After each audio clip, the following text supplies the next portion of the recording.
They were already loud before the bottles came out, laughter echoing off the concrete walls of the barracks. As the night settled into that dangerous quiet that only military bases know, most cadets had learned to respect that silence.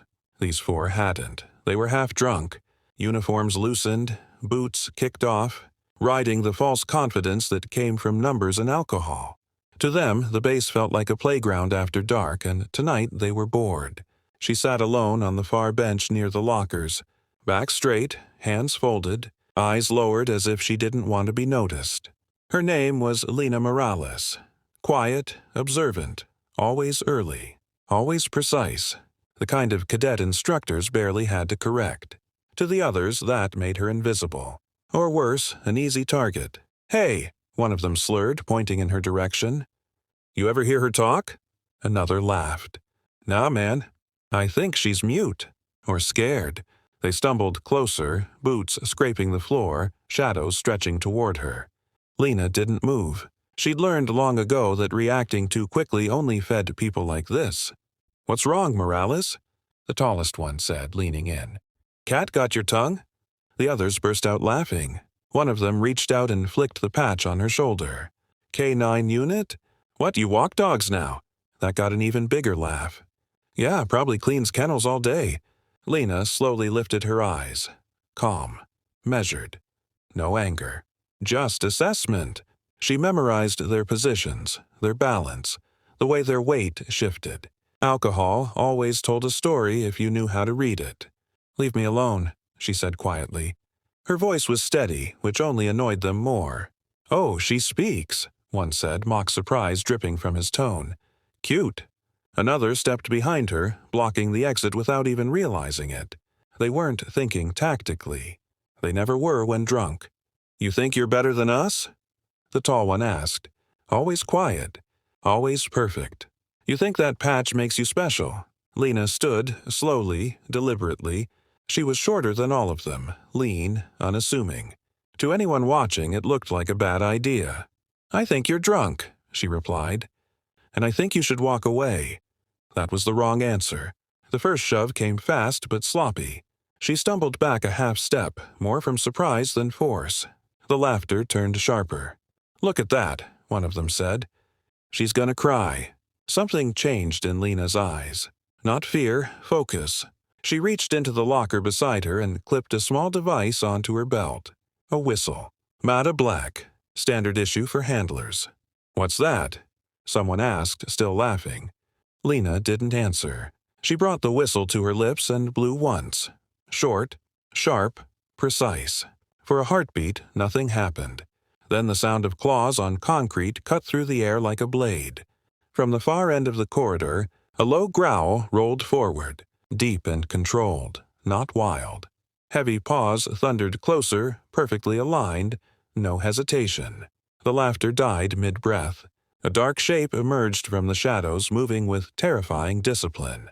A Belgian Malinois, muscles coiled, eyes locked, ears forward. Every movement screamed training. Not a pet. Not even a guard dog. A weapon. "Easy, girl," Lena said calmly, one hand raised. The dog stopped instantly at her side, sitting, eyes never leaving the four cadets. "What the hell is that?"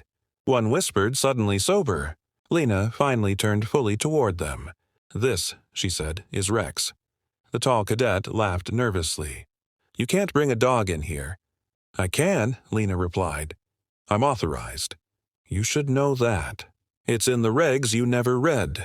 Rex stood at her subtle hand signal. Body angled forward, weight balanced. He wasn't barking. That scared them more than if he had. "Call it off," one said, backing away. "I haven't started anything," Lena said. "You did." One of them panicked. He lunged, trying to grab her arm, thinking speed would save him. Rex moved before Lena even finished inhaling. The dog exploded forward with controlled violence, knocking the cadet off his feet in a blur of motion. He hit the ground hard, breath leaving his lungs in a shocked gasp.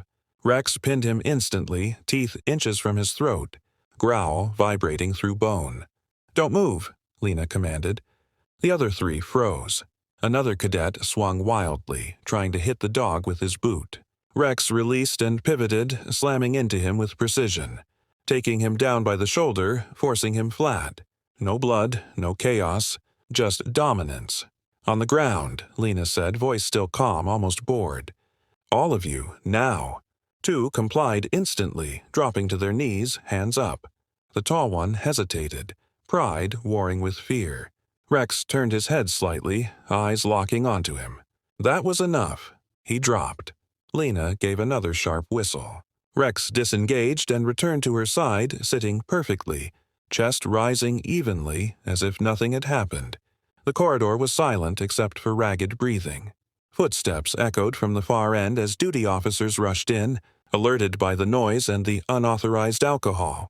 They stopped short when they saw the scene.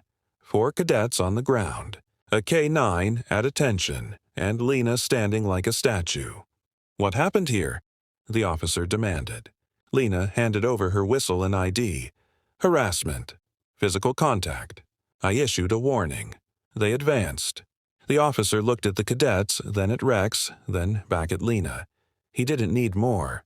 "Is that true?" he asked. No one answered. The consequences came fast and brutal. Expulsion proceedings. Charges. Permanent.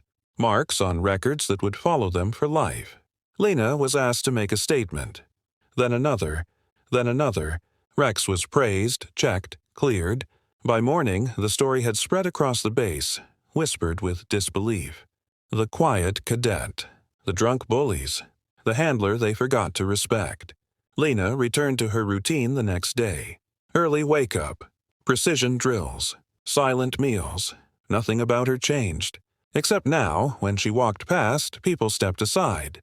And when Rex padded beside her, calm and deadly, no one laughed anymore.